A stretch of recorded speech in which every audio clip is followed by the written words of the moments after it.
चलिए जी स्टार्ट करें क्लास को। आज की हमारी जो क्लास है वो ऑयल सीड के बारे में है ना। ऑयल सीड यानी तिलहनी फसलें, ठीक है। दोज क्रॉप दो are the source of oil, उनको हम क्या बोलते हैं? ऑयल सीड क्रॉप्स बोलते हैं, ठीक है। इस पर बाद में आएंगे, पहले अपन अपने तरीके से कुछ बातें कर लेते हैं, ठीक है।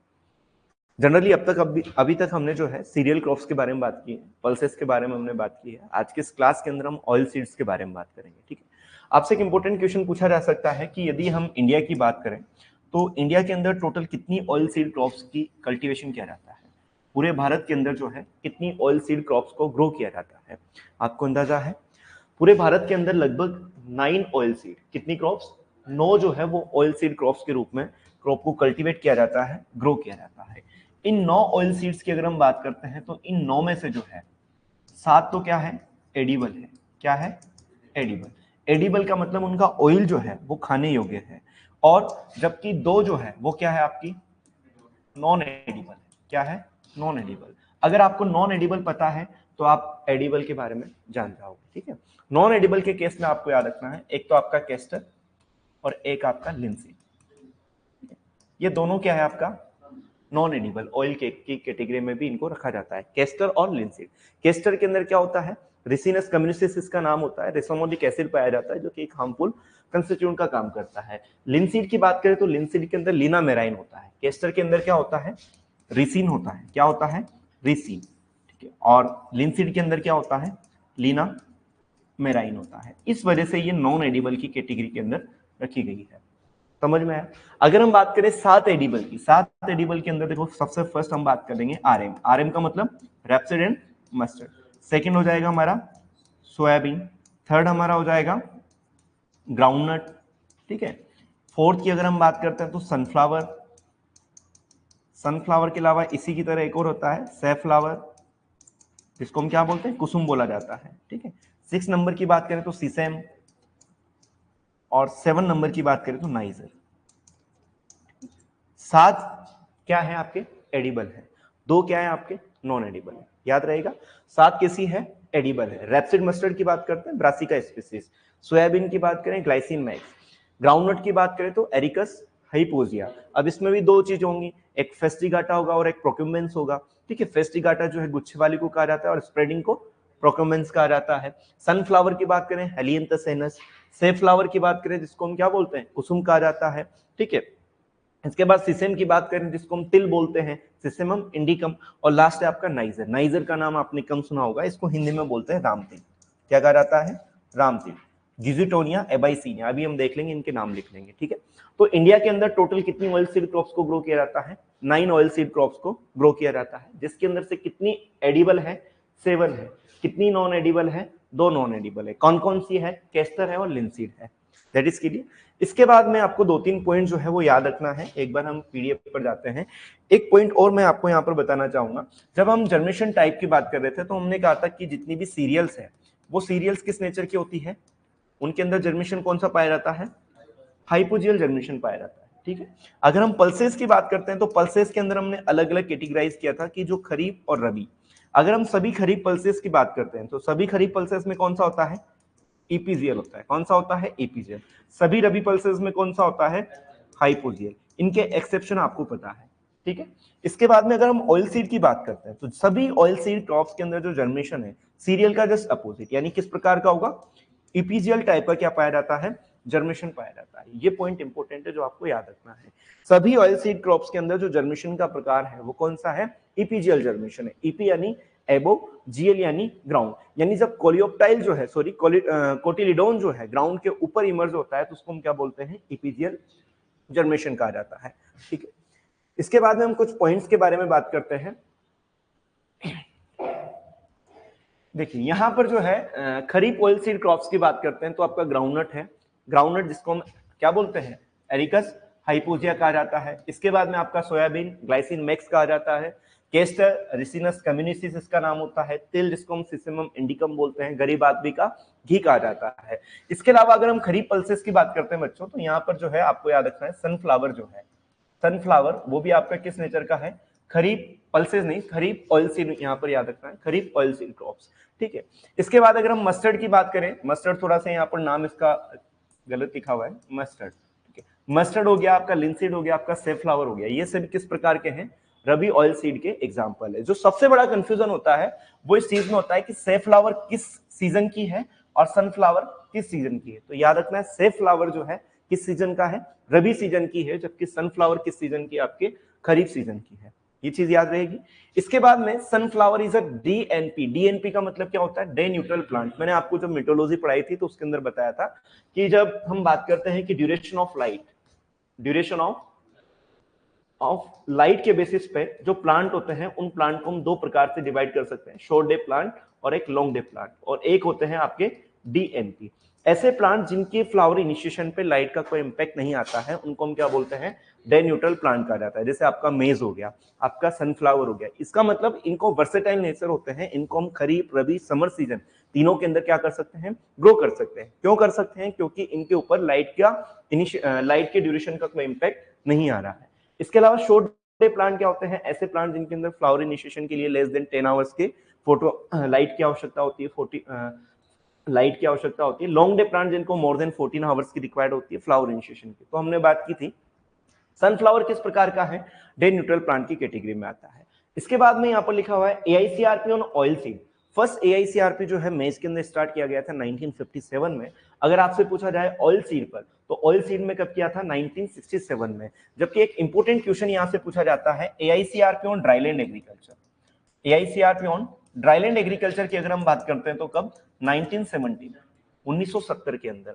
एक क्वेश्चन आपसे पूछा जा सकता है एआईसीआरपी ऑन मीटियोरोलॉजी। मीटियोरोलॉजी के ऊपर जो है एग्रोमीटियोरोलॉजी, एग्रोमीटियोरोलॉजी के ऊपर एआईसीआरपी कब स्टार्ट किया गया था? तो याद रखना है 1983 में। ठीक है, ये दो पॉइंट जो है आईसीआरपी से रिगार्डिंग आपको याद रखना है। इसके बाद में technology mission on pulses and oil seed, जिसको हम टेम्पो बोलते हैं, ये कब स्टार्ट किया गया था? 1986 के अंदर। यहां से एक पॉइंट आपको याद रखना है कि अगर हम टेम्पो की बात करते हैं, ये स्टार्ट किया गया था 1986 के अंदर, जिसको कई जगह जो है टीएमओ भी लिखा हुआ है। टीएमओ का मतलब technological mission on oil seed. कब स्टार्ट किया गया था? 1986 में। लेकिन इस टेम्पो को जो है 2004 के अंदर, 2004 के अंदर जो है कन्वर्ट करके क्या बना दिया गया? आइसोफोम। क्या बना दिया गया? आइसोफोम। आइसोफोम की फुल फॉर्म की बात करते हैं तो integrated scheme on oil seed pulses oil palm and मेज। आपसे क्वेश्चन पूछा जा सकता है टीएमओ की शुरुआत कब हुई थी? 1986 में। आइसोफोम कब स्टार्ट किया गया? याद रखना है 2004 के अंदर, जिसकी फुल फॉर्म आपसे पूछी जा सकती है integrated scheme on oil seed pulses oil palm and मेज। याद रहेगा आइसोफोम की फुल फॉर्म क्या है? Integrated scheme on oil seed pulses oil palm and मेज। क्लियर है? अभी हम इनको एक साथ लिख लेंगे। इसके बाद में अगर हम बात करते हैं ऑयल सीड्स के बारे में, तो जनरली अभी हमने देखा, देखो बेसिक चीजें आपको याद रखना है, ज्यादा डीप में हमें ऑयल सीड में नहीं जाना है, क्योंकि एक ऑयल सीड को पढ़ने में हमें 2 से 3 दिन भी लग सकते हैं। जैसे मस्टर्ड, रेपसीड मस्टर्ड को अगर हम पढ़ने बैठे तो 3 दिन भी हमारे लिए कम होंगे। अब हमें क्या करना है कि अगर पुराने पेपर्स को अगर हम देखें, पीजी पॉइंट ऑफ व्यू की बात कर रहा हूं मैं, AAO पॉइंट ऑफ व्यू से हम नहीं बात कर रहे हैं, Rajasthan preview point of view से ये पीडीएफ जो है मोर देन सफिशिएंट है। इसके साथ साथ जो भी आपके बेसिक रिसोर्सेज हैं उनको आप कवर करते हुए चलना। यहाँ पर कुछ टेबल फॉर्म में कंटेंट लिखा हुआ है। जैसे कि मस्टर्ड की बात करते हैं तो उसको हम क्या बोलते हैं? ब्रासिका स्पीसीज, ब्रेसिकेसी फैमिली या क्रूसीफेरी फैमिली से बिलोंग करता है। ओरिजिन की बात करें तो क्या है? इंडिया, जिसके अंदर जो है 2n बराबर 36 और 2n बराबर क्या लिखा हुआ है? 20। फ्रूट की बात करते हैं तो कैसा होता है? सिलिक्वा होता है। सीड रेट की बात करते हैं तो 4 से 5 केजी पर हेक्टेयर। सबसे मोस्ट इंपोर्टेंट चीज जो है वो आपको याद रखना है, रेपसीड मस्टर्ड के केस में उसकी सीड रेट कितनी होती है? 4 to 5 केजी पर हेक्टेयर होती है। बाजरा की जिस तरीके से 4 to 5 केजी होती है, उसी तरीके से आपकी रेपसीड मस्टर्ड की भी कितनी है? 4 से 5 केजी। बाजरे की मैंने आपको बताया था कि अगर हम ट्रांसप्लांटिंग करते हैं तो नर्सरी के लिए जो बाजरे की सीड रेट है वो कितनी होती है? 2 KG per hectare, 2 KG per hectare, यानी उसकी आधी हो जाती है। ठीक है, याद रहेगा। अब इसके बाद में यहाँ पर आप कंफ्यूजन में आ रहे होंगे कि 2n बराबर 36 और 2n बराबर 20 क्यों मेंशन है। अब इसके बारे में हम एक क्लासिफिकेशन देखेंगे। ग्राउंडनट की बात करते हैं तो ग्राउंडनट को एरिकस हाइपोजिया कहा जाता है। एरिकस हाइपोजिया के अंदर जो हाइपोजिया वर्ड है, हाइपोजियल का मतलब क्या हो? हाइपोजिया है जनरली ये। हाइपो यानी बिलो, जिया मतलब ग्राउंड, यानी ऐसी ऑयल सीड क्रॉप जिसके अंदर फ्रूट फॉर्मेशन का होता है बिलो ग्राउंड होता है। जनरली अगर देखा जाए तो ग्राउंडनट जो है वो किस फैमिली से बिलोंग करती है, लेगुमिनोसी फैमिली से बिलोंग करती है। इसको कैसा होना चाहिए था, पल्सेस होना चाहिए था, लेकिन ये पल्स ना होकर किस प्रकार की है, आपके ऑयल सीड क्रॉप के नेचर की है। ठीक है, एक इंपॉर्टेंट क्वेश्चन आपसे पूछा जा सकता है जो आपको ध्यान रखना है कि हाल ही में किन किन क्रॉप को जो है वो ऑयल सीड के रूप में कंसीडर किया गया है। तो याद रखना है soybean, soybean and sunflower recently added as oil seed crop. देखो रिसेंटली इसका मतलब यूं नहीं है कि 2010, 2020, 2022 वाला, लगभग मतलब जब ऑयल सीड के बारे में बात की जा रही थी तो सबसे लास्ट में जिनको ऑयल सीड का दर्जा मिला वो कौन कौन सी आपकी सोयाबीन है और सनफ्लावर है। इसके अलावा एक और क्वेश्चन आपसे पूछा जा सकता है thorny oil seed crop. Thorny oil seed crop की अगर हम बात करें तो उसको हम क्या बोलते हैं, सनफ्लावर, सॉरी सेफ्लावर, कुसुम।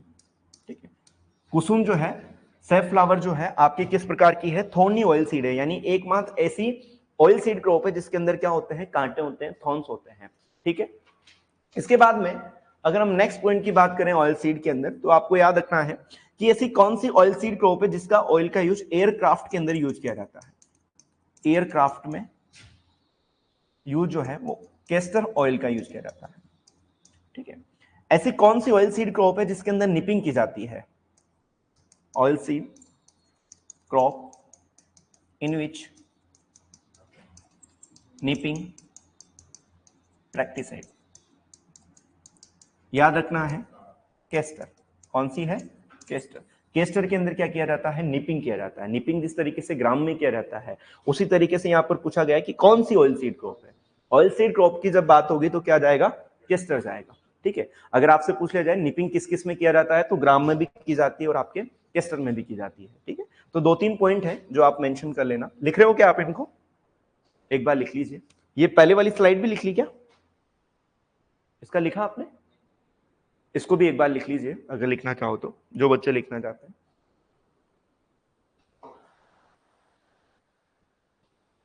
देखो रैप्सिन मस्टर्ड का नाम आपको पता है, Brassica species, glycine max, groundnut का पेरिकस हाइपोजिया, हेलियंथस एनस इसका जानते हो। ठीक है, इसका आप लिख लीजिएगा कार्थेमस टिंक्टोरियस, कार्थेमस टिंक्टोरियस, कार्थेमस टिंक्टोरियस। सिसेमम की बात करें तो सिसेमम इंडिकम। नाइजर का लिख लेना ग्विजोटिका एबाइसीना। कभी कभी क्या होता है नाम पूछ लिया जाता है। ठीक है, ग्विजोटिका एबाइसीना किसका नाम है, नाइजर का, जिसको हम क्या बोलते हैं, रामतिल कहा जाता है। ठीक है, कौन सा, ग्विजोटिका, गुजोटिका एबाइसीना, एबाइसीना, ग्विजोटिका एबाइसीना। ठीक है, लिखा ग्विजोटिका एबाइसीना।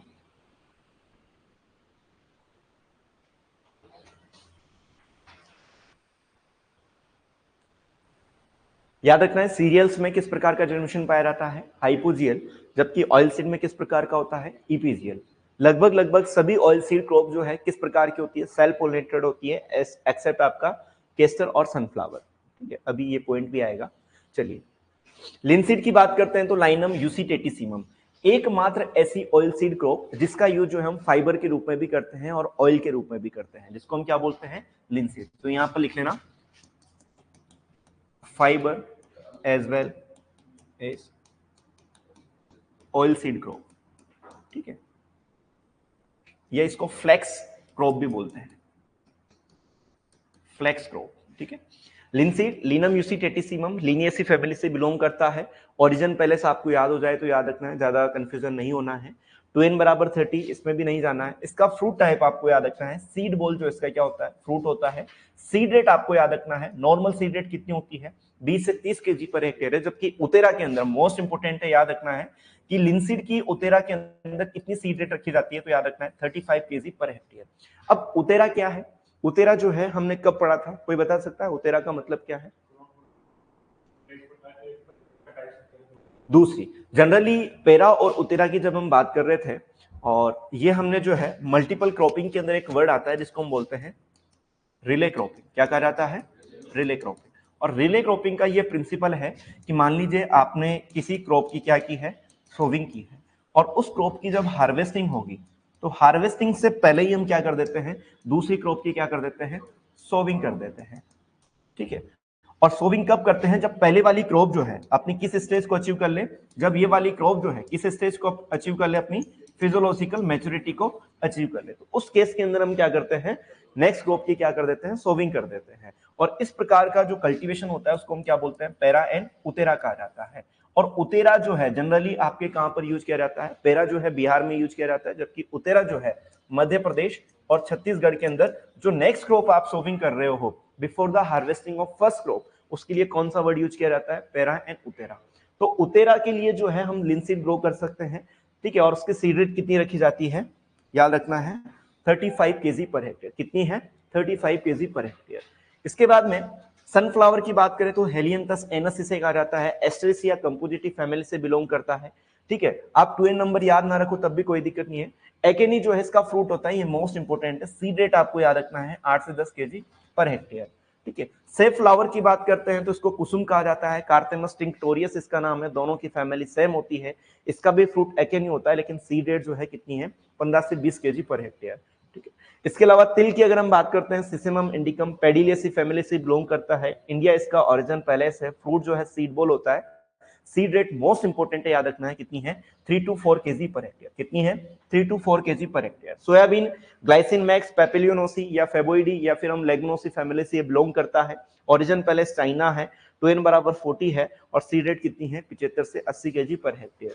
केस्टर की बात करते हैं, रिसिनस कम्युनिसियस यूफोरबिएसी, उत्पत्ति स्थान अफ्रीका। अफ्रीका याद रखना है। काउपी का भी जो ओरिजिन पहले से वो क्या है आपका, अफ्रीका है। ठीक है। 2n बराबर 20। कैप्सूल जो इसका फ्रूट होता है, सीड रेट कितनी होती है, 18 से 20 केजी पर हेक्टेयर। सबसे बड़ी चीज जो है आपके सामने आएगी कि इनको हम याद कैसे करें, कि इतनी सारी सीड रेट जो है हमें याद नहीं होगी। आपको क्या करना है, सभी क्रॉप्स की आप लिस्ट बना लो, मान लो सीरियल्स एक साथ लिख लिया, एक एक दिन जो है एक एक क्रॉप को उठाओ। जैसे आज जो है राइस को पढ़ो, कल वीट को पढ़ना, अगले दिन इनका कुछ इंपोर्टेंट पॉइंट जो है 10 इंपोर्टेंट पॉइंट ऐसे होंगे जो आपको याद नहीं होते हैं। जैसे कि अगर हम वीट की बात करें तो आप जानते हैं इसका बोटेनिकल नेम क्या होता है, फैमिली क्या होता है, ओरिजिन क्या होता है, 2n कितना होता है, कितने प्रकार का होता है। जो पॉइंट आपको याद नहीं है, जैसे कि वीट के कितने कल्टीवेटेड जोन होते हैं, 6 कल्टीवेटेड जोन होते हैं, ये पॉइंट याद नहीं था तो इसको आगे लिख लिया। सीड रेट में कंफ्यूजन होता है, जैसे कि FIRB की कितनी है, 75 केजी पर हेक्टेयर है। जनरल सीड रेट कितनी है, 100 केजी है। सैलिनिटी के अंदर 25% ज्यादा यूज करते हैं। मतलब कुछ इंपोर्टेंट पॉइंट 10 पॉइंट ऐसे होंगे जो आपको याद नहीं होते हैं। तो एक एक क्रॉप का भी अगर आप पढ़ते हो तो आपके पास में जो है मार्च के 15 दिन मान लेते हैं। ठीक है। और अप्रैल के 30 दिन और मई के 30 दिन, 30 60 और 60 लगभग 75 डेज है। और क्रॉप्स कितनी है आपकी, मान लो मैक्सिमम 30 क्रॉप होंगी। फिर भी अगर आप 2 दिन में भी एक क्रॉप कवर करते हो तो कितने दिन में हो रही है, 60 दिन के अंदर हो रही है। जो कॉम्प्लेक्स काम लगता है उसको आप छोटे छोटे पार्ट्स में डिवाइड करो। कई सारी चीजें ऐसी होंगी जो आपको याद नहीं होती है, उनको आप छोटे छोटे पार्ट्स में याद करोगे तो वो इजीली हो जाएगा। ठीक है। इसके बाद में यहां पर लिखा हुआ है, in all oil seed inflorescence is raceme. सभी ऑयल सीड के अंदर जो है वो इन्फ्लोरेसेंस किस प्रकार का होता है, रेसिन प्रकार का होता है। लेकिन सेफ्लावर जो होता है उसमें किस प्रकार का होता है, टाइपिकल हेड होता है। सनफ्लावर के अंदर कैपिटुलम पाया जाता है। पोलिनेशन की बात आ रही है, पोलिनेशन जो है सभी प्रकार की जो ऑयल सीड है उनके अंदर किस प्रकार का पोलिनेशन पाया जाता है, सेल्फ पोलिनेशन पाया जाता है, एक्सेप्ट है आपका केस्टर और सनफ्लावर। केस्टर और सनफ्लावर के अंदर ही क्या होता है, क्रॉस पोलिनेशन होता है। बाकी सभी ऑयल सीड क्रॉप्स के अंदर क्या होता है, आपका सेल्फ पोलिनेशन पाया जाता है। जर्मिनेशन इन ऑयल सीड किस प्रकार का होता है, इपीजियल टाइप का क्या पाया जाता है, जर्मिनेशन पाया जाता है, मतलब सीरियल्स के अपोजिट है। क्लियर हुआ, ये पॉइंट आपको याद रहेगा। अब यहां से थोड़ा सा एक इंपॉर्टेंट चीज आपको याद रखना है। आजकल आप मार्केट में देखे होंगे जिनके यहाँ पर मस्टर्ड ग्रो होती है, जिनके घर पे, अगर फार्मर आजकल मार्केट में जाता है तो जो मस्टर्ड का भाव है वो उसके ऑयल परसेंटेज के बेसिस पे लगाया जाता है कि मस्टर्ड के अंदर कितना ऑयल है। आजकल जो खरीदार जो लोग होते हैं जो परचेस करते हैं मस्टर्ड को, वो अपने पास में ऑयल कंटेंट को जांचने की मशीन रखते हैं। यानी एक सैंपल लेते हैं, 100 ग्राम जो है मस्टर्ड लेते हैं और उसके अंदर ऑयल टेस्टिंग करते हैं। मान लो अगर 40% से ज्यादा अगर ऑयल आ रहा है तो अभी उसकी मार्केट वैल्यू जो है 5,000 रुपए क्विंटल है। मैक्सिमम कितना है, 5,000 रुपए पर क्विंटल। इट मींस सबसे जो इंपॉर्टेंट चीज है वो ऑयल सीड में क्या है, ऑयल की है।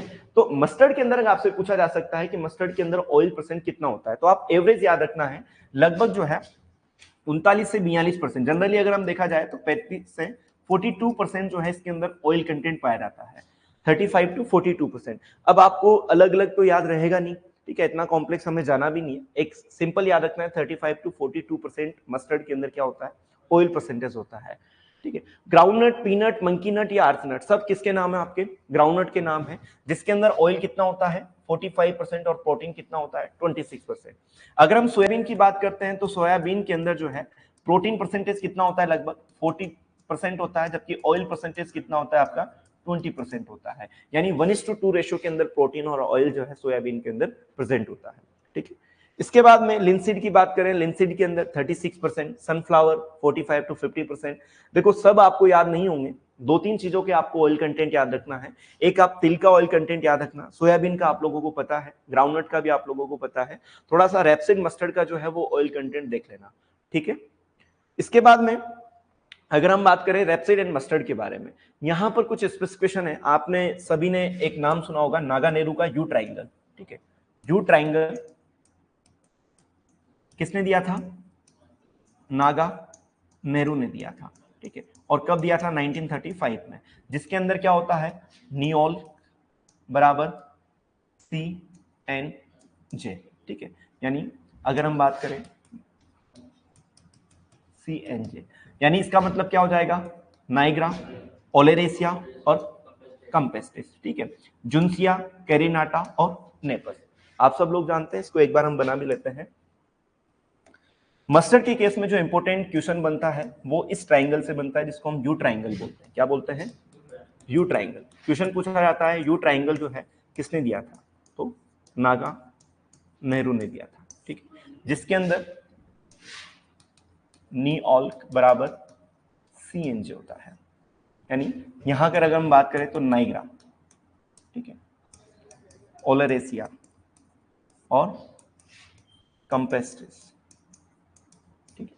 अगर हम बात करें CN और जे का मतलब जुन्सिया, ठीक है, N का मतलब नेपस, ठीक है, C का मतलब कैरिनाटा, ठीक है। अगर आपसे पूछा जाए कि नाइग्रा जुन्सिया जो है, ब्रासिका जुन्सिया जो है वो किस किस का बीच का क्रॉस है, तो कंपेस्टिस और नाइग्रा के बीच का क्रॉस है। अगर आपसे पूछा जाए कि नेपस किस किस के बीच का क्रॉस है, तो ओलेरेसिया और कंपेस्टिस के बीच का क्रॉस है। यहां पर आपसे पूछा जा सकता है 8, 9 और 10, ठीक है। अगर आपसे पूछा जाए कि जुन्सिया के अंदर 2n बराबर कितना होता है, ये क्या है आपका n बराबर है, क्या है n बराबर है, तो यहाँ 2n बराबर कितना हो जाएगा 20, यहाँ कितना हो जाएगा 2n बराबर 16। अगर यहां पर अगर हम बात करते हैं तो n बराबर कितना हो जाएगा 10 और 8 18, 2n बराबर कितना हो जाएगा 36 हो जाएगा। तो हमने देखा था जब रेपसीड मस्टर्ड लिख रहे थे तो वहां पर हमने लिखा था 2n बराबर 20 भी हो सकता है और 2n बराबर 36 भी हो सकता है, ठीक है। इसी तरीके से आप जो है कैरिनाटा का निकाल लेना और ओलेरेसिया का निकाल लेना, ये आप लोगों को बेसिक है, ये चीजें आप लोगों को आती है और यहाँ से आप लोगों को ये सारी चीजें क्लियर है। एक बार हम देख लेते हैं जनरली कुछ पॉइंट्स, जैसे कि यहां पर पूछा जाता है कि ब्रासिका जुन्सिया जो है उसका ओरिजिन पैलेस क्या है, तो याद रखना है चाइना। कंपेस्ट्रिका क्या है, इंडिया एंड अफगानिस्तान, ये ज्यादा याद नहीं रखना है। यहां पर जो है इंपॉर्टेंट चीज ये है, जुन्सिया की बात करें तो जुन्सिया किस किस के बीच का क्रॉस है, ब्रासिका नाइग्रा और कंपेस्ट्रिस का बीच का क्रॉस है, ठीक है। ब्रासिका नाइग्रा और कंपेस्ट्रिस, तो देखो ब्रासिका नाइग्रा और कंपेस्ट्रिस का बीच का क्रॉस क्या है आपका जुन्सिया है। अगर हम बात करें ब्रासिका कैरिनाटा, ब्रासिका कैरिनाटा नाइग्रा और कंपेस्ट्रिस का बीच का क्रॉस है, ब्रासिका कैरिनाटा, थोड़ा सा गलत लिखा हुआ है यहाँ पर, नाइग्रा और ओलेरेसिया के बीच का क्या क्रॉस है आपका कैरिनाटा है। एक बार आप इसको बना लेना ताकि जो गलत लिखा हुआ है उसको आप थोड़ा सा करेक्ट कर सको, ठीक है।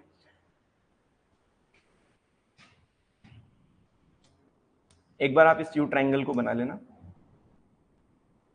और इसको थोड़ा सा क्लियर फॉर्म में लिख देते हैं।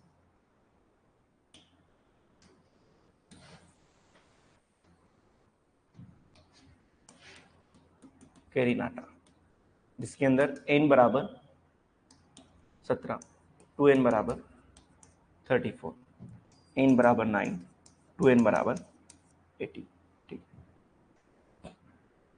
आपसे क्रॉस पूछा जा सकता है नाइग्रा और ओलेरेसिया के बीच का क्रॉस क्या है, कैरिनाटा, ठीक है। आपसे पूछा जा सकता है ओलेरेसिया और कंपेस्टिस के बीच का क्रॉस क्या है आपका नेपस है, ठीक है।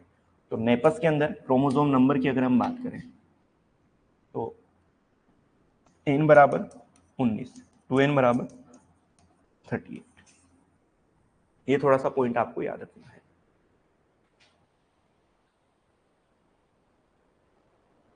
इसे हम बोलते हैं U triangle.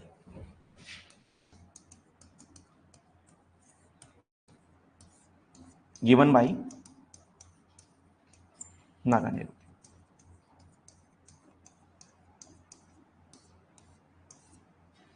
Given by Naganori. ठीक है, कंफ्यूजन नहीं होना है ना। नियोल्क बराबर CNJ। याद रखना है केरी नाटा जो है उधर आता है और यहां पर क्या आता है हमेशा कंपेस्टिस आता है। क्या आता है? कंपेस्टिस। जो इंडियन मस्टर्ड है उसका नाम क्या है? ब्रासिका जुन्सिया। ठीक है, जिसको हम लीफ मस्टर्ड भी बोलते हैं, ब्राउन मस्टर्ड के नाम से भी जाना जाता है। ठीक है, लिखा क्या ये? यहां पर एक पॉइंट लिख लेना जहां पर आपने ये मेंशन किया है कि जो इंडियन मस्टर्ड है, इंडियन मस्टर्ड जो है उसका नाम है ब्रासिका जुन्सिया, जिसको हम बोलते हैं ब्राउन मस्टर्ड और लीफ मस्टर्ड।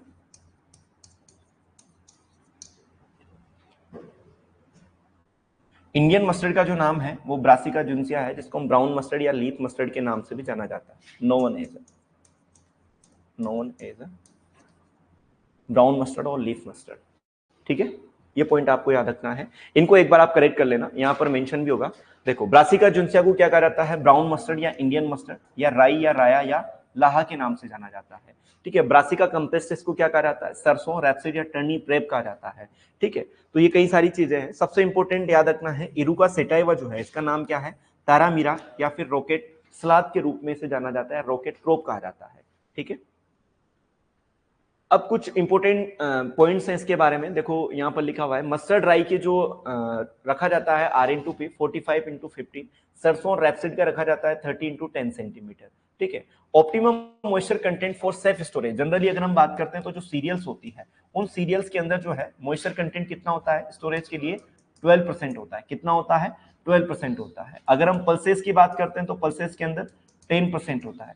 ऑयल सीड की बात करते हैं तो 6 to 8% होता है। तो कोई भी ऑयल सीड क्रॉप उसको अगर आप स्टोरेज कर रहे हो तो उसके अंदर कितना मॉइस्चर होना चाहिए? मिनिमम मॉइस्चर 6 से 8% होना। अगर ज्यादा मॉइस्चर रहेगा तो जाहिर सी बात है फंगस का लगने के चांसेस क्या हो जाते हैं? बढ़ जाते हैं। इस वजह से जो है minimum moisture content oil seed के लिए कितना रखा जाता है? 6 to 8%। ठीक है, यहां पर अगर हम बात करें तो toria is a best catch crop. Catch crop मैंने आपको बताया था, जब मेन क्रॉप फेल हो जाती है तो शॉर्ट ड्यूरेशन की जो हम क्रॉप ग्रो करते हैं उसे हम क्या बोलते हैं? केज क्रॉप कहा जाता है। और SSP and ammonium sulphate is good for the mustard crop for increase oil content in mustard due to the presence of sulphur. जाहिर सी बात है सल्फर जो है सिस्टाइन और मिथ्योनिन का फॉर्मेशन करता है, ऑयल सीड की ऑयल क्वालिटी को इंप्रूव करता है। इसलिए सल्फर जो है वो क्वालिटी न्यूट्रिएंट एलिमेंट होगा किसके लिए? ऑयल सीड क्रॉप्स के लिए। Sinigrin is a glucosinolate thing belong to the family of glucosides found in some plant of the Brassicaceae family. से ब्रेसिकेसी फैमिली के कुछ प्लांट्स होते हैं उनके अंदर हार्मफुल कंटेंट पाए जाते हैं जिनके अंदर सिनिग्रीन होता है और आपका ग्लूकोसाइनोलेट होता है। ठीक है, 90 to 95% of the glucosinolate in Brassica nigra are in the form of sinigrin. यानी जो सिनिग्रीन है वो किसकी एक फॉर्म है? ग्लूकोसाइनोलेट की फॉर्म है। ठीक है, और ये जो है हार्मफुल कंस्टिट्यूएंट इसके अंदर प्रेजेंट होता है। जो ऑर्डर उसके अंदर आता है, जो गंदा मतलब हम बोल सकते हैं जो चरपराट वाला जो स्वाद है वो किस वजह से आता है? सिनिग्रीन की वजह से आता है। ठीक है, isothiocyanate is responsible for the pungent taste of the mustard. Glucosinolate hydrolysis through the myrosinase enzyme and formation is isothiocyanate. यानी ग्लूकोसमेट के अंदर जब माइरोसिनेज एंजाइम के साथ ये एक्टिवेट होता है तो क्या फॉर्मेशन करता है? आइसोथायोसाइनेट का फॉर्मेशन करता है। Glucosinolate is responsible for the bitterness in the mustard. Glucosinolate is also present in the cake of mustard, which is toxic to animal और especially non-ruminant animal. सबसे मोस्ट इंपोर्टेंट इस बार के जो एग्जाम में पूछा गया था, पीएचडी 2023 एग्रोनॉमी का जो पेपर हुआ था उसके अंदर पूछा गया था कि जो मस्टर्ड केक होती है उस मस्टर्ड केक के अंदर नाइट्रोजन परसेंट कितना होता है? तो याद रखना है 5.3% क्या होता है? नाइट्रोजन कंटेंट किसमें होता है? मस्टर्ड की केक में होता है। ठीक है, ये पॉइंट आपको याद रखना है। बच्चों आप कहोगे कि सर मस्टर्ड इतना ही पढ़ाया, जी हाँ, मस्टर्ड हम इतना ही पढ़ेंगे क्योंकि मैं भी नहीं चाहता हूं कि आप ज्यादा कॉम्प्लेक्स हो, कुछ पॉइंट्स जो हैं वो आपको पता होना चाहिए, बेसिक पॉइंट्स। इसके अलावा नेक्स्ट क्रॉप हमारी है ग्राउंडनट, ठीक है। ग्राउंडनट के बारे में हम कुछ बात कर लेते हैं। अगर हम ग्राउंडनट की बात करें तो ग्राउंडनट जो है एरिकस हाइपोजिया इसका क्या है, बोटेनिकल नेम है। और ये दो प्रकार की होती है। किस प्रकार की होती है? दो प्रकार की। एक होती है आपके बंच टाइप और एक होती है आपके स्प्रेडिंग टाइप। बंच टाइप जो होती है उसका नाम क्या है? Arachis hypogaea variety फेस्टिगाटा। क्या है? फेस्टिगाटा। इसका नाम है एरिकस हाइपोजिया वैरायटी प्रोक्यूम्बेंस। प्रोक्यूम्बेंस, ठीक है। अगर हम बात करें Rn2P किसके लिए ज्यादा रखी जाती है, तो Rn2P जो है जाहिर सी बात है स्प्रेडिंग टाइप के लिए ज्यादा रखी जाएगी। क्वेश्चन पूछा जाता है कि डोरमेंसी किसके अंदर प्रेजेंट होती है, तो डोरमेंसी जो है वो स्प्रेडिंग टाइप में क्या होती है? प्रेजेंट होती है, जबकि इसके अंदर डोरमेंसी एब्सेंट होता है। ये सबसे इंपॉर्टेंट चीज आपको याद रखना है, ठीक है। आगे इसमें नेक्स्ट पॉइंट्स आएंगे। ग्राउंडनट को जो है हम मंकी नट बोलते हैं, ठीक है। अर्थनट के नाम से इसे जाना जाता है। अगर हम पूरे भारत की बात करते हैं तो बेस्ट ग्राउंडनट का जो कल्टीवेशन होता है वो कहां पर होता है? गुजरात में होता है। और गुजरात में भी कहां पर? राजकोट। कहां पर? राजकोट में। अगर राजस्थान की बात की जाए तो राजस्थान के अंदर बेस्ट ग्राउंडनट का कल्टीवेशन कहां होता है? बीकानेर। और बीकानेर में भी कौन फेमस है? लून करनसल फेमस है, ठीक है। इसलिए लून करनसल को राजस्थान का क्या कहा जाता है? राजकोट कहा जाता है। क्यों कहा जाता है? क्योंकि यहाँ की सोइल क्या है? सैंडी सोइल है। और सैंडी सोइल के अंदर ग्राउंडनट का कल्टीवेशन जो है वो बेस्ट होता है, क्योंकि इसके अंदर फ्रूट फॉर्मेशन जो है बिलो ग्राउंड होता है। और जब सैंडी सोइल होगी तो रूट का पेनिट्रेशन क्या होता है? ईजी होता है। ग्राउंडनट को जो है हम क्या बोलते हैं? अनप्रिडिक्टेबल लेग्यूम के नाम से भी जानते हैं। क्या बोलते हैं? Unpredictable legume. क्योंकि फार्मर जो है इस लेग्यूम का इल्ड पोटेंशियल कितना होगा उसको प्रेडिक्ट करना मुश्किल होता है, इसलिए क्या कहा जाता है? Unpredictable legume. सभी लेग्यूम का इल्ड का आप पता लगा सकते हो, लेकिन ग्राउंड की इल्ड कितनी होगी इसका पता फार्मर नहीं लगा पाता है। तो इस वजह से क्या कहा जाता है? अनप्रिडिक्टेबल लेग्यूम कहा जाता है, ठीक है। ग्राउंडनट का जो नेशनल रिसर्च सेंटर है एनआरसी ऑन ग्राउंडनट जो है वो कहाँ है? जूनागढ़ में। कहाँ है? जूनागढ़ के अंदर। फर्स्ट एनआरसी जो स्टार्ट किया गया था वो किसके ऊपर स्टार्ट किया गया था? ग्राउंडनट के ऊपर स्टार्ट किया गया था। जिस तरीके से फर्स्ट एआईसीआरपी किसके ऊपर स्टार्ट किया गया था? मेज के ऊपर, उसी तरीके से फर्स्ट एनआरसी जो है किसके ऊपर स्टार्ट किया गया था? ग्राउंडनट के ऊपर। ये चीज आपको याद रखना है, ठीक है। देखिए यहाँ पर कुछ क्लासिफिकेशन दिया हुआ है। बंच टाइप और स्प्रेडिंग है उसको हम बोलते हैं वर्जीनिया टाइप। बंच टाइप को क्या बोलते हैं? फेस्टिगाटा कहा जाता है। और जबकि वर्जीनिया टाइप को या फिर स्प्रेडिंग टाइप को प्रोक्यूमेंस कहा जाता है। इसका ड्यूरेशन 110 से 130 डेज होता है, जबकि इसका 130 टू 150 डेज होता है। सबसे इंपॉर्टेंट बात ये आती है कि डोरमेंसी किसके अंदर प्रेजेंट होती है, तो स्प्रेडिंग टाइप के अंदर डोरमेंसी क्या होता है? प्रेजेंट होता है, जबकि बंच टाइप के अंदर डोरमेंसी एब्सेंट होता है, ठीक है। सीड रेट आपको याद रखना है कि स्प्रेडिंग टाइप है तो जाहिर सी बात है सीड की हमें कम आवश्यकता होगी, लगभग 60 से 80 केजी पर हेक्टेयर हमें सीड रेट होती है। जबकि अगर हम बंच टाइप की बात करें तो कितना होता है? 80 से 100 केजी पर हेक्टेयर। स्पेसिंग की बात करें तो स्पेसिंग जो है ज्यादा रिक्वायर्ड किसमें है? स्प्रेडिंग टाइप में है। कितनी है? 45 इंटू 15। जबकि बंच टाइप में कितना होता है? 30 इंटू 10। इससे आप प्लांट पॉपुलेशन कैलकुलेट कर सकते हो, क्योंकि प्लांट पॉपुलेशन बराबर क्या होता है? एरिया डिवाइडेड बाई स्पेसिंग होता है, ठीक है। इसके बाद में मैच्योरिटी की बात करते हैं। अर्ली मैच्योरिटी होती है, उसकी लेट होती है। टिक्का डिजीज। टिक्का डिजीज का मतलब क्या है? ऐसा कहा जाता है कि पैसों में सिक्का और मूंगफली में टिक्का। टिक्का जो है इसको लीफ स्पॉट के नाम से भी जाना जाता है। और ये दो प्रकार का होता है, एक अर्ली लीफ स्पॉट होता है और एक लेट लीफ स्पॉट होता है, ठीक है। अर्ली और लेट के अंदर अंतर क्या है? अगर हम बात करें अर्ली का कॉजल ऑर्गेनिज्म, तो इसका कॉजल ऑर्गेनिज्म क्या है? क्या है? सर्कोस्पोरा एरिचिडिकोला। क्या है? सर्कोस्पोरा एरिचिडिकोला। और सर्कोस्पोरा परसोनाटा, मतलब परसों हम बोलते हैं ना, कल नहीं परसों, यानी लेट आएगा। यानी लेट लीफ स्पॉट किसे कहा जाता है? सर्कोस्पोरा परसोनाटा। तो याद रखना है लेट लीफ स्पॉट और अर्ली लीफ स्पॉट किसके नाम है? आपके टिक्के के नाम है, ठीक है। ये आपको पैथोलॉजी के अंदर और डिटेल में पढ़ाया होगा। AK12, AK24, ज्योति, जूनागढ़ 11, चित्रा, चंद्रा, ये कुछ वेराइटीज है जो आप देख लेना इनको, ठीक है। Resistance variety against aflatoxin are the CGC27 in phase food. यहां सबसे इंपॉर्टेंट चीज जो आती है वो क्या आता है? आपका अफ्लाटॉक्सिन आता है। Aflatoxin is due to the Aspergillus niger. किसकी वजह से होता है? एस्परजिलस नाइजर की वजह से अफ्लाटॉक्सिन हार्मफुल कॉन्स्टिट्यूएंट जो कि मूंगफली के अंदर पाया जाता है।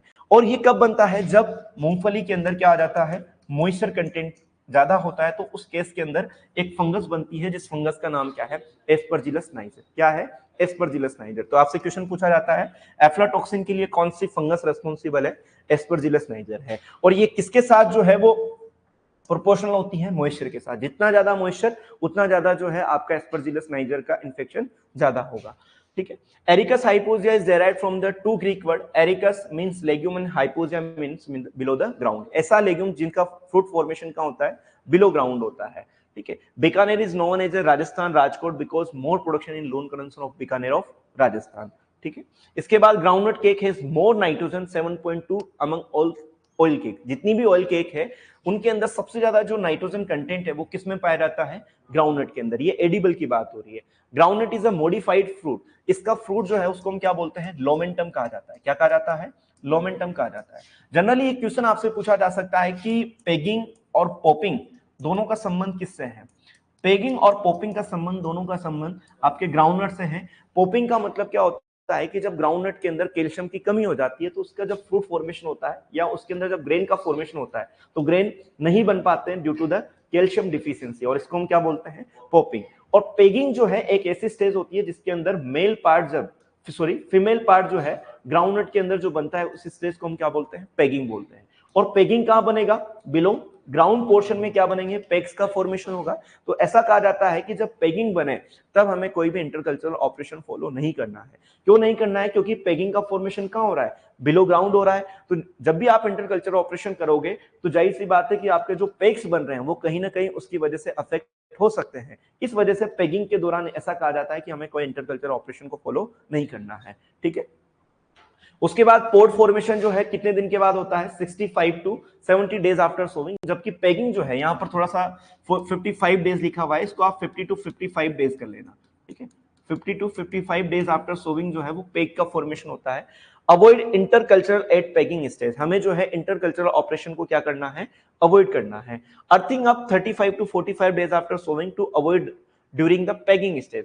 देखो अर्थिंग अप का मतलब क्या होता है, मिट्टी चढ़ाना होता है, ये आप सभी जानते हैं। Groundnut has all vitamin B except B12। B12 के अलावा सारे के सारे विटामिन बी किसमें पाए जाते हैं, आपके ग्राउंडनट के अंदर पाए जाते हैं। B12 का जो सोर्स है वो आपका क्या है, पालक है। ठीक है। इसके बाद testa is the thin layering which covering of seed of groundnut. यानी जो सीड ऑफ ग्राउंडनट जो कवर होता है उस लेयर को हम क्या बोलते हैं, टेस्टा कहा जाता है। Peg is the gynophores. Gynophores मतलब फीमेल पार्ट होता है which enters in the soil. मतलब मैंने कहा कि फीमेल पार्ट का फॉर्मेशन का होता है, बिलो ग्राउंड होता है। In groundnut fertigation take place above ground and fruiting below the ground. यानी यहाँ फर्टिगेशन नहीं है, फर्टिलाइजेशन है। यहाँ पर क्या है, फर्टिलाइजेशन। फर्टिलाइजेशन कहाँ होता है, फ्रूट का मतलब फ्लावर जो है वो कहाँ बन रहा है, एबो ग्राउंड बन रहा है, लेकिन जो फ्रूट फॉर्मेशन है वो कहाँ हो रहा है, आपका बिलो ग्राउंड हो रहा है। तो याद रखना है कि फर्टिलाइजेशन तो कहाँ होता है, एबो ग्राउंड होता है, लेकिन फ्रूट फॉर्मेशन कहाँ होता है, बिलो ग्राउंड होता है। उस ऑयल सीड का नाम क्या है, groundnut. Application of gypsum. Gypsum किसका सोर्स है, सल्फर का सोर्स है। सल्फर के साथ किसका सोर्स है, कैल्शियम का सोर्स है। तो जाहिर सी बात है जब हम जिप्सम का एप्लीकेशन करेंगे तो ग्राउंडनट को कैल्शियम भी मिलेगा और सल्फर भी मिलेगा। कैल्शियम मिलेगा तो उसके अंदर ग्रेन का फॉर्मेशन अच्छा होगा, सल्फर अगर रहेगा तो ऑयल सीड का कंटेंट जो है उसके अंदर ज्यादा बनेगा। इस वजह से ग्राउंडनट के अंदर जो जिप्सम का एप्लीकेशन रेट है वो कितना है, 250 केजी पर हेक्टेयर। अब कहां पर, in pegging zone good for the pod development, यानी हमें बिलो सोइल देना है। ठीक है, ये चीज याद रखना है। दो चीजें होती है, एक हेलियोट्रोपिज्म होता है और एक जियोट्रोपिज्म होता है। हेलियोट्रोपिज्म और एक होता है जियोट्रोपिज्म। जियोट्रोपिज्म जो है आपके किस में पाया जाता है, ग्राउंडनट के अंदर पाया जाता है, जबकि हेलियोट्रोपिज्म किस में पाया जाता है, सनफ्लावर के अंदर पाया जाता है। यानी moment of any plant to parallel. अगर मान लीजिए वो ग्राउंड की तरफ अगर मूव होगा तो उसको हम क्या बोलेंगे, जियोट्रोपिज्म। यानी जियो मतलब ग्राउंड, हेलियो मतलब सन। ठीक है, सन की ओर अगर मोमेंट होगा तो उसको हम क्या बोलेंगे, हेलियोट्रोपिज्म कहा जाता है। तो सनफ्लावर के अंदर क्या पाया जाता है, हेलियोट्रोपिज्म, जबकि ग्राउंडनट के अंदर क्या पाया जाता है, जियोट्रोपिज्म। हाँ जी, किसके अंदर, ग्राउंडनट के अंदर क्लिस्टोगेमिक कंडीशन होती है, लेकिन यहाँ ट्रोपिज्म की बात कर रहे हैं हम। देखो अगर हम बात करें सेल पोलिनेशन जो है, फ्लावर कहां बनेगा, ग्राउंडनट के अंदर फ्लावर का फॉर्मेशन कहां होगा, बिलो ग्राउंड तो ना होगा तो एबो ग्राउंड ही। आपने देखा होगा कि फूल कहाँ आता है ग्राउंडनट में, ऊपर आता है, नीचे थोड़ा आता है। तो जाहिर सी बात है जहां पर फूल आएगा वहां पर ही क्या बनेगा, आपका फ्रूट का फॉर्मेशन होगा। अब ये इसकी खासियत है कि इसके अंदर जो फ्रूट फॉर्मेशन है वो बिलो ग्राउंड हो रहा है, ये इसकी यूनिकनेस है। ठीक है, तो एक चीज आपको याद रखना है कि ग्राउंडनट के अंदर फ्लावर का फॉर्मेशन एबो ग्राउंड होगा। सेल्फ पोलिनेटेड है तो क्लिस्टोगेमी भी हो सकता है, केस्मोगेमी भी हो सकता है, ये अलग चीजें हैं। लेकिन बात की जा रही है सेल्फ पोलिनेशन के बारे में। फर्टिलाइजेशन का मतलब ये नहीं होता है कि क्रॉस पोलिनेशन से हो रहा है या सेल्फ पोलिनेशन से हो रहा है। इसका मतलब है कि उसके अंदर मेल और फीमेल दोनों फ्लावर जो है वो क्या हो रहे हैं, एक साथ फर्टिलाइज हो रहे हैं, तो उसको बोलते हैं फर्टिलाइजेशन। इसके अलावा 2-3 पॉइंट और आपको ग्राउंडनट के केस में याद रखना है। Generally groundnut grown during rabi season give higher yield as compare to kharif season due to the fever incidence of. देखो, कुल मिलाकर जब हम मेज पढ़ रहे थे तो मेज के अंदर भी हमने कहा था कि जो रबी मेज है उसकी यील्ड क्या होती है, खरीफ मेज के कंपैरिजन में ज्यादा होती है। ऐसा क्यों है, क्योंकि खरीफ सीजन के अंदर आपका इंसेक्ट पेस्ट का अटैक क्या होता है, ज्यादा होता है। वीड का अटैक क्या होता है, ज्यादा होता है। क्यों वीड का इन्फेस्टेशन ज्यादा होता है, क्योंकि खरीफ सीजन के अंदर इसको हम रेनी सीजन बोलते हैं, रेनफॉल ज्यादा होगी, मॉइस्चर ज्यादा होगा, नमी ज्यादा होगी, तो वीड के प्लांट जो है वो ज्यादा ग्रो होंगे। नमी ज्यादा होगी तो डिजीज के होने के चांसेस जो है वो ज्यादा रहेंगे। इस वजह से इंसेक्ट पेस्ट डिजीज और वीड जो है खरीफ सीजन के अंदर ज्यादा लगते हैं कंपेयर टू रबी सीजन। इसके बाद है suitable temperature for peg development, थोड़ा सा इंपोर्टेंट है, याद रखना है 20 से 23 डिग्री सेल्सियस। और अगर 20 डिग्री सेल्सियस से कम होता है तो पेगिंग के लिए क्या होता है, हार्मफुल होता है। Most suitable soil for groundnut cultivation किस प्रकार की होती है, सैंडी या सैंडी लॉम सॉइल होती है। Clay soil is strictly avoided to grow groundnut because of presence of high moisture.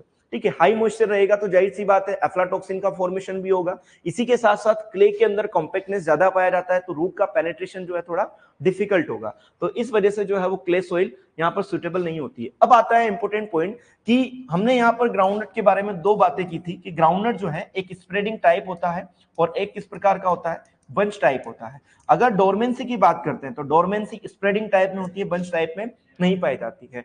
तो डोरमेंसी को ब्रेक करने के लिए कोई ना कोई केमिकल हमें यूज करना होगा।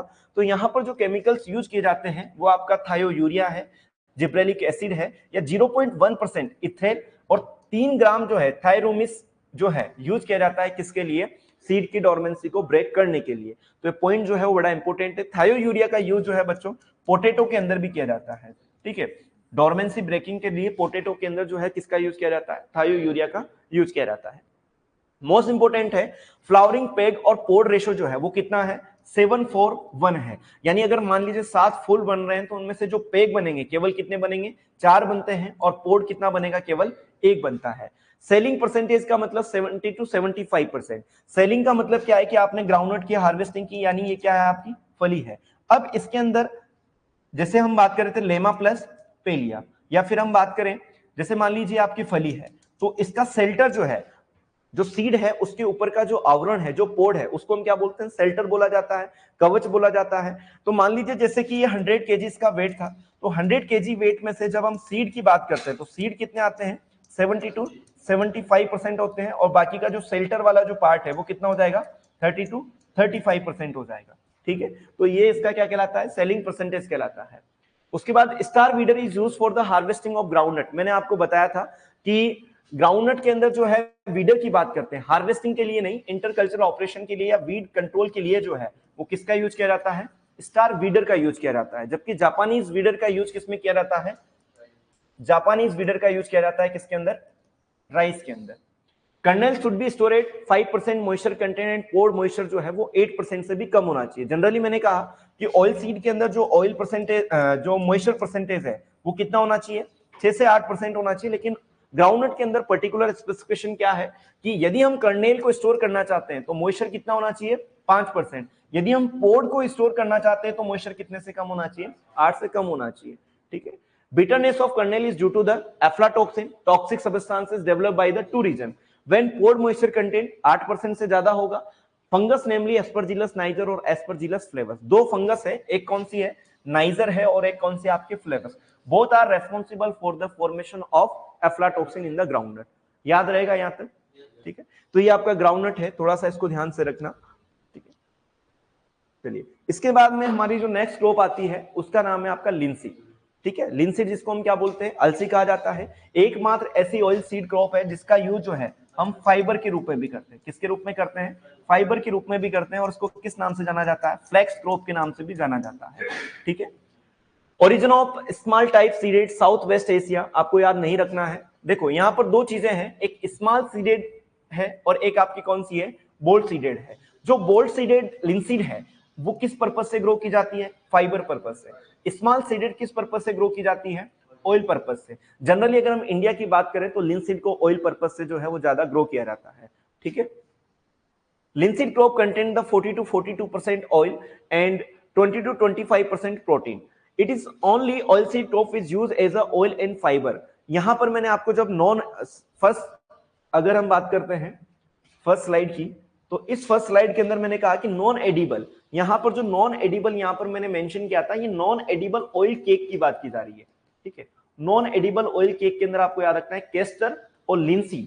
नॉन एडिबल ऑयल केक की बात की जा रही कि 7 ऐसी है जिनको तो हम क्या है, एडिबल है, खाने योग्य है, और जबकि 2 कैसी है, नॉन एडिबल है। नॉन एडिबल ऑयल केक की बात की जा रही है। नॉन एडिबल ऑयल केक कौन कौन सी आपकी, केस्टर और लिंसीड। केस्टर क्यों है, क्योंकि इसके अंदर रिसिन पाया जाता है, और लिंसीड क्यों है, इसका लिनामराइन इसके अंदर पाया जाता है, याद रहेगा। जबकि अलसी का तेल तो हम गांव में खाते हैं, मतलब ये क्या हुआ, ये एडिबल है। लेकिन नॉन एडिबल क्या है, इसका केक है। केक का मतलब क्या है, खली है, यानी इसका यूज जो है पशुओं के खिलाने के लिए यूज में नहीं किया जाता है, ठीक है। Fibre of linseed is called as a flax, इस वजह से इसको क्या कहा जाता है, फ्लेक्स क्रॉप के नाम से भी जाना जाता है। Omega 3 fatty acid found in the linseed oil, linseed oil के अंदर क्या पाया जाता है, ओमेगा 3 फैटी एसिड पाया जाता है, जो आपके कोलेस्ट्रॉल को क्या करता है, कम करता है। स्पेसिंग आपको याद रखना है 13 to 5 सेंटीमीटर। मोस्ट इंपोर्टेंट याद रखना है, आपसे पूछा जा सकता है कौन सी ऑयल सीड क्रॉप जो है वो उतेरा और पेरा के लिए फेमस है, तो याद रखना है कौन सी है, लिंसीड है, जिसकी सीड रेट कितनी होती है, 35 kg पर हेक्टेयर होती है, ये याद रखना है, ठीक है। The save time money and utilize in residual fertility, utera cropping is only adopted in rabi. Generally जो, अगर हम बात करते हैं आपके लिंसीड के बारे में, ठीक है, तो रबी जो लिंसीड जो है वो किस सीजन की क्रॉप है, रबी सीजन की क्रॉप है। तो जाहिर सी बात है उतेरा जो है वो किस सीजन में लिया जाता है, आपके रबी सीजन के अंदर लिया जाता है, ठीक है। इसके बाद है सनफ्लावर। सनफ्लावर की अगर हम बात करते हैं तो हेलियंथस एनस इसे कहा जाता है। हेलियंथस एनस जो है वो ग्रीक लैंग्वेज का वर्ड है। Auxin activity is more in apical portion of the flower, ठीक है। अगर हम सनफ्लावर की बात करते हैं तो किसका इंडिकेटर प्लांट है, बोरोन का भी क्या है आपका इंडिकेटर प्लांट है। इसके अलावा और किसका इंडिकेटर प्लांट है, ये सनफ्लावर जो है हमने इरिगेशन एंड वाटर मैनेजमेंट के अंदर पढ़ा था, किसकी, परमानेंट विल्टिंग पॉइंट का, यानी मॉइस्चर स्ट्रेस कंडीशन को जो सबसे पहले बताने का काम करता है वो भी कौन करता है, सनफ्लावर करता है। तो sunflower is the indicator plant of boron deficiency and permanent wilting point. Heliotropism movement of flower toward the sun is known as a heliotropism, जबकि जियोट्रोपिज्म किसके अंदर पाया जाता है, ग्राउंडनट के अंदर पाया जाता है। Anti nutrient constituent is the chlorogenic acid, कौन सा एसिड पाया जाता है, क्लोरोजेनिक एसिड पाया जाता है। इसके बाद में sunflower is a day neutral plant. Sunflower has a linoleic acid 68% इसके अंदर क्या पाया जाता है, लिनोलेइक एसिड पाया जाता है, जिसको हम पूफा बोलते हैं। यहां पर पूफा को लिख लेना, पी कर लेना इसकी एफ की जगह, पॉली अनसेचुरेटेड फैटी एसिड। जिस ऑयल सीड क्रॉप के अंदर पूफा की मात्रा ज्यादा होती है वो उतनी क्या होती है, सेफ होती है, अच्छी होती है। जिसके अंदर पूफा की वैल्यू जितनी कम वो उतनी क्या होती है, हार्मफुल होती है। तो पूफा की अगर हम बात करते हैं तो सबसे ज्यादा पूफा किसके अंदर पाया जाता है, आपके सनफ्लावर के अंदर पाया जाता है, ठीक है। और कितना परसेंट है, 68%। लिनोलेइक ये क्या है, पॉली अनसेचुरेटेड फैटी एसिड जो है कौन सा है आपका, लिनोलेइक है। ओलिक और linoleic both are the PUFA, ठीक है। बाकी वाला ये याद मत रखना, palmitic acid, stearic acid. The head of sunflower is known as, इसका इन्फ्लोरेसेंस को हम क्या बोलते हैं, कैपिटुलम कहा जाता है। चेफिनेस मोस्ट इंपोर्टेंट है, याद रखना है। मैंने आपको बताया था कि जब हम बोरोन पढ़ रहे थे तो मैंने कहा था कि सनफ्लावर का जो इन्फ्लोरेसेंस होता है जिसको हम कैपिटुलम बोलते हैं, उसके अंदर ग्रेन का फॉर्मेशन नहीं होता है, दाने नहीं बनते हैं। तो दाने नहीं बनते हैं तो दो रीजन हो सकता है, या तो कैल्शियम की कमी होगी। अब कैल्शियम भी बढ़िया मात्रा में, कोई कमी नहीं है, फिर भी दाने नहीं बने, तो इसका क्या रीजन रहेगा कि यहां पर हो सकता है किसकी कमी हो, बोरोन की कमी हो। बोरोन नहीं होगा तो किस वजह से दाने नहीं बने, हमने कहा था कि boron is responsible for the formation of pollen grain. किस लिए रेस्पॉन्सिबल है, पोलन ग्रेन के फॉर्मेशन के लिए कौन रेस्पॉन्सिबल होता है, बोरोन होता है। अगर बोरोन नहीं होगा तो पोलन ग्रेन का फॉर्मेशन नहीं होगा, पोलन ग्रेन नहीं बनेंगे तो आगे फर्टिलाइजेशन नहीं होगा, फर्टिलाइजेशन नहीं होगा तो आपका ग्रेन का फॉर्मेशन भी नहीं होगा। क्लियर है। तो इस वजह से सनफ्लावर के अंदर जो चैफिनेस होता है,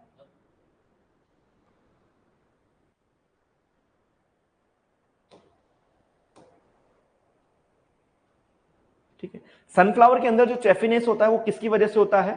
या तो बोरोन की कमी की वजह से हो सकता है या फिर हाई टेम्परेचर की वजह से हो सकता है। किसकी वजह से?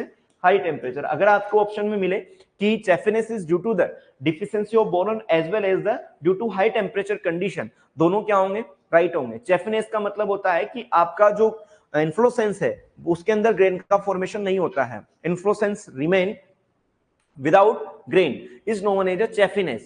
Chaffiness means no filling of seed due to the boron deficiency in high temperature condition. It is drought resistant and photo insensitive crop. ये क्या है आपका? फोटो इनसेंसिटिव है, यानी ड्यूरेशन ऑफ लाइट का इसके ऊपर कोई प्रभाव नहीं पड़ता है, इस वजह से हम डे न्यूट्रल प्लांट की कैटेगरी के अंदर रखते हैं। ठीक है, अब बात करते हैं सेफ फ्लावर की। सेफ फ्लावर मैंने आपको कहा कि सेफ फ्लावर जो है एकमात्र कौन सी क्रॉप है? थॉर्नी ऑयल सीड क्रॉप है। कौन सी है? थॉर्नी ऑयल सीड क्रॉप है। अच्छा, ये क्या हुआ इसमें? किधर से? अच्छा, सेट वाला बॉक्स ओपन है, ठीक। नेक्स्ट अगर हम बात करें सेफ फ्लावर, सेफ फ्लावर जो है वो किस प्रकार की है? थॉर्नी ऑयल सीड क्रॉप है। इसको हम क्या बोलते हैं?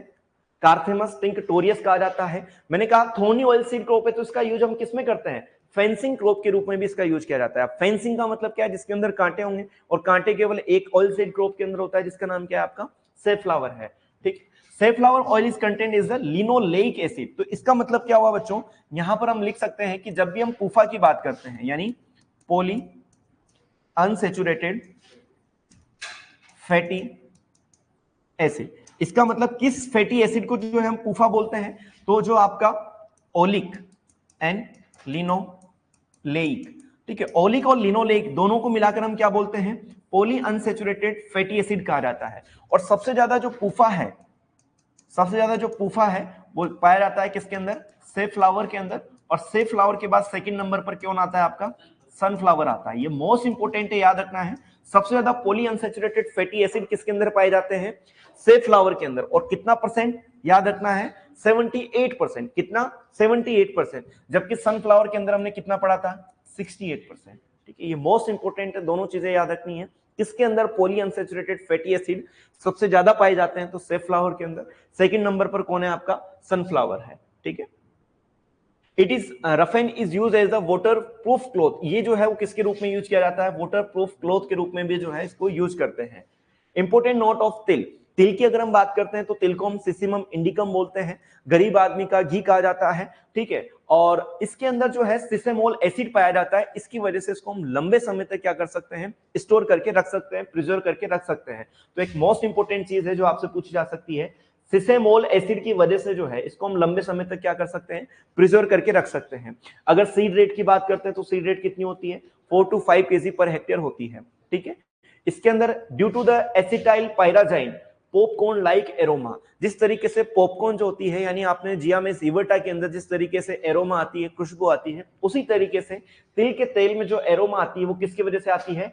एसिटाइल पायराजाइन की वजह से आता है। मोस्ट इंपोर्टेंट याद रखना है, acetyl pyrazine is responsible for the popcorn like aroma.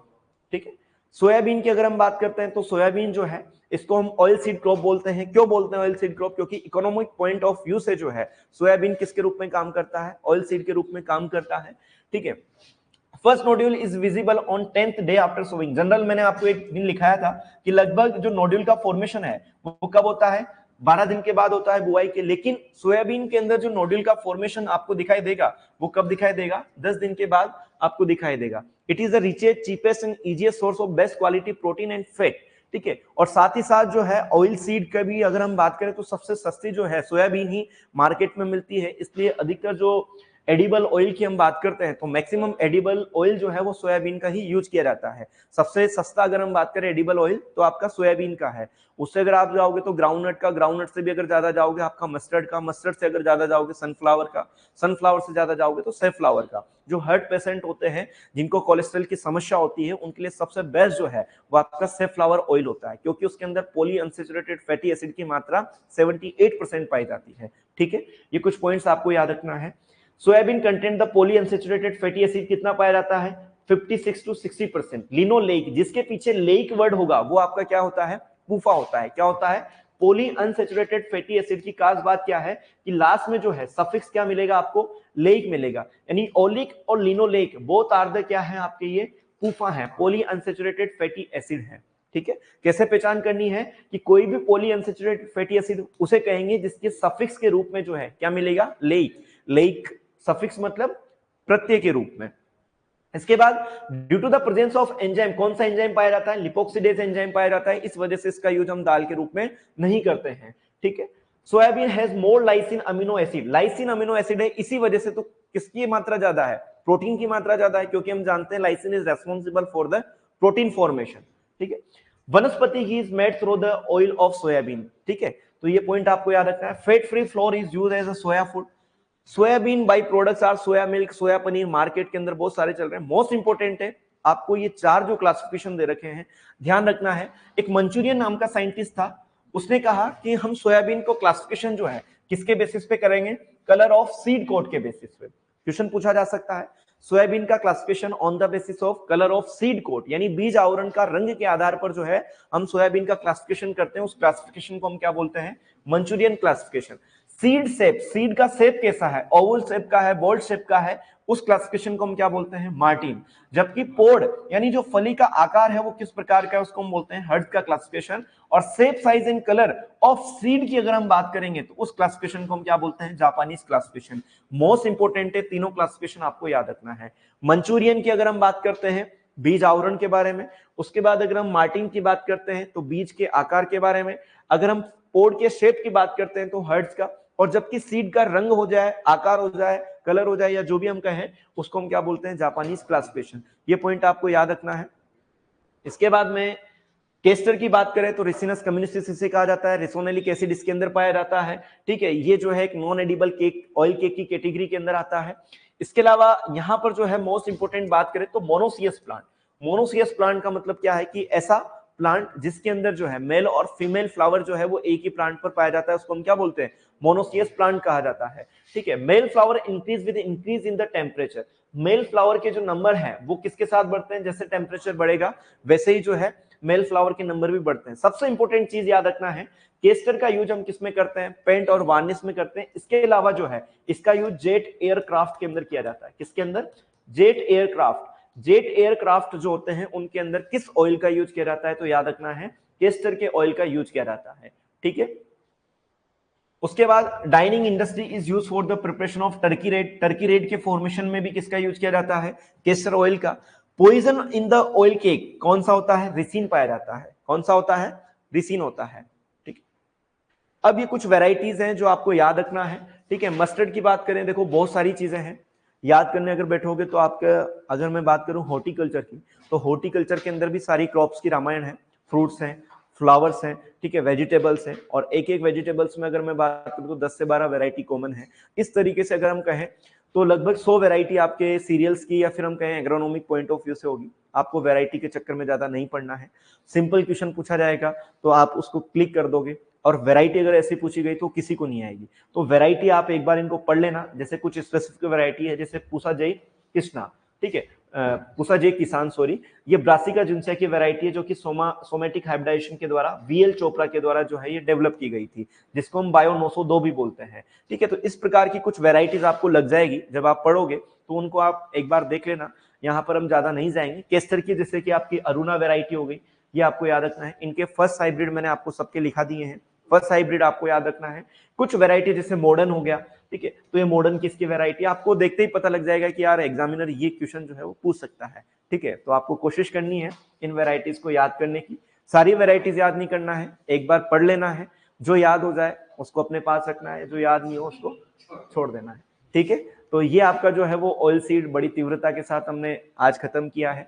इसलिए खत्म किया है क्योंकि यहाँ पर टाइम देने से अच्छा है कि आप आपके माइनर सब्जेक्ट के अंदर टाइम दो। इनको एक बार आप भी रीडिंग कर लेना, जो भी आपके पास रिसोर्सेज है उनसे आप और इनको कवर कर लेना। ठीक है, कल की क्लास के अंदर हम फोडर क्रॉप्स के बारे में बात कर लेंगे, कॉटन क्रॉप्स को भी हम कल खत्म कर देंगे। फिर मैं आपके 2 क्लासेस लूंगा। 17 तारीख को आपको पेपर है, संडे टेस्ट है, जिसके अंदर लगभग 100 एग्रोनॉमी के क्वेश्चन आएंगे, जिसके अंदर पूरी एग्रोनॉमी आपकी आएगी। 17 तारीख से पहले 16 तारीख को जो है आपके जो भी कंफ्यूजन हो वो आप लेके आ जाना। जो भी ऑनलाइन वाले बच्चे हैं आप भी कमेंट बॉक्स में अपने क्वेश्चंस डाल देना।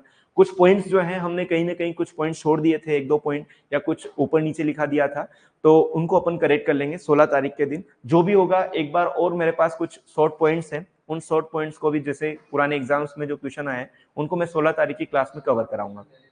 उसके पहले लगभग 13, 14 और 15 3 दिन हमारे पास है, तो मैं 2 दिन जो है 13 और 14 में आपका क्रॉप्स वाला पार्ट कवर कर देंगे। 15 तारीख के दिन जो हम न्यूमेरिकल, जैसे प्लांट पॉपुलेशन आपको आता है, सीड रेट, यील्ड वाला पोर्शन जो है वो आप लोगों का थोड़ा कवर करा देंगे। न्यूट्रिएंट और फर्टिलाइजर का हमने कवर कर लिया है, तो उसको हम वापस नहीं देखेंगे। इरिगेशन में भी लगभग हमने देख लिया है, तो जो चीजें बाकी है उनको भी देख लेंगे, एक बार ऊपर से बात कर लेंगे। तो 13 और 14 में आपका पूरा क्रॉप्स वाला पार्ट कवर हो जाएगा। 15 तारीख को हम थोड़ा न्यूमेरिकल देखेंगे एक दिन, और 16 तारीख को जो है हम एक ऐसी क्लास रखेंगे जिसके अंदर जो भी आपके डाउट्स होंगे उनको अपन सॉल्व करेंगे, ठीक है। और 17 तारीख को आपको बेस्ट ऑफ लक, उसके लिए आप तैयार रहना। देखिए क्वेश्चन जो है वो हर चैप्टर में से आएंगे, बेसिक क्वेश्चन रहेंगे, आपकी रेजिडुअल नॉलेज और आपकी कंसेप्चुअल क्लैरिटी के बेसिस पे वो क्वेश्चन पेपर रहेगा, ठीक है। Okay, thank you so much, मिलते हैं कल। किसी को